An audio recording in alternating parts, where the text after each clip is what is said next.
राजस्थान के इतिहास में कई राजवंशों की कहानियां हैं, लेकिन आज हम एक ऐसे वीर राजवंश की बात करने वाले हैं जिसने एक बहुत ही शक्तिशाली रियासत जयपुर से निकलकर अपना अलग ही साम्राज्य खड़ा कर दिया। जी हां, ये वो योद्धा थे जिन्होंने अपनी तलवार के दम पर एक नई पहचान बनाई। तो चलिए आज समझते हैं नरूका राजपूतों और उनके गौरवशाली राज्य अलवर की कहानी को। अच्छा, इस पूरी कहानी को समझने के लिए सबसे पहले एक शब्द को जानना बहुत जरूरी है, हरावल।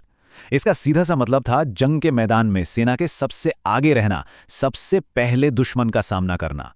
और ये कोई मामूली सैन्य पद नहीं था, बल्कि ये नरूकाओं की पहचान थी, उनका गौरव था, उनकी विरासत थी। वो पैदाइशी तौर पर ही सबसे आगे रहने वाले योद्धा थे।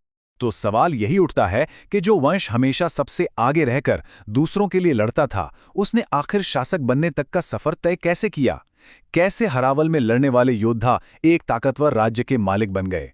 चलिए उनकी शुरुआत से लेकर अलवर राज्य की स्थापना तक की इस पूरी रोमांचक कहानी को समझते हैं। और उस सवाल का जवाब उनकी शुरुआत में ही छिपा हुआ है। उनकी कहानी असल में शुरू ही होती है जयपुर सेना के वंशानुगत प्रहरियों के तौर पर, मतलब कि हरावल के लीडर्स के रूप में।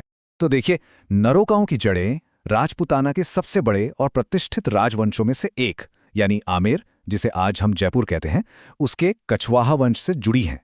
यही कनेक्शन उन्हें एक शानदार विरासत और एक बहुत ही मजबूत पहचान देता था। अब देखते हैं कि इस वंश की नींव कैसे पड़ी। कहानी एक खास शख्स से शुरू होती है जिनके नाम पर ही इस पूरे वंश का नाम पड़ा। इस वंश की वंशावली बहुत ही सीधी और साफ है। देखिए, 14वीं शताब्दी में आमेर के राजा थे राजा उदयकर्ण। उनके बेटे हुए बार सिंह और बार सिंह के बेटे हुए राव नरु। और बस इन्हीं प्रभावशाली योद्धा राव नरु के नाम से उनके वंशज नरूका कहलाने लगे। जैसा कि अक्सर होता है, समय के साथ ये वंश भी मुख्य रूप से दो बड़ी शाखाओं में बंट गया। एक थी दसावत नरूका और दूसरी लालावत नरूका। और ये जो लालावत शाखा थी यही वो शाखा थी जिससे अलवर का शाही परिवार निकला और जिसने आगे चलकर इतिहास ही बदल दिया। तो अब कहानी उस सबसे अहम मोड़ पर आती है जब एक व्यक्ति के नेतृत्व में नरूकाओं ने अपना एक स्वतंत्र राज्य बनाया और इतिहास में हमेशा के लिए अपना नाम दर्ज करवा लिया। नरूका इतिहास के महानायक थे राव प्रताप सिंह, जो माचेड़ी के ठाकुर थे। वो सिर्फ बहादुरी नहीं बल्कि एक जबरदस्त रणनीतिकार भी थे।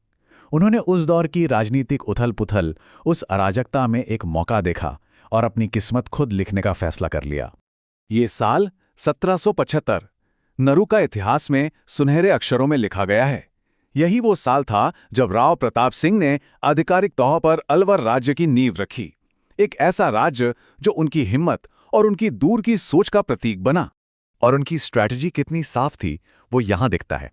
देखिए, पहला कदम, उन्होंने मुगल और मराठा ताकतों के कमजोर होने से जो पावर वैक्यूम बना था, उसका बड़ी होशियारी से फायदा उठाया। दूसरा कदम, उन्होंने अलवर के बेहद मजबूत और रणनीतिक तौर पर अहम बाला किले पर कब्जा कर लिया, जिससे उनकी सैन्य ताकत स्थापित हो गई। और आखिरी, तीसरा कदम, उन्होंने जयपुर से अपनी आजादी का ऐलान कर दिया और इस तरह एक नए राज्य का जन्म हुआ। लेकिन नरूकाओं की कहानी सिर्फ जंग और जीत की ही नहीं है। उन्होंने एक बहुत ही समृद्ध सांस्कृतिक और सामाजिक विरासत भी बनाई।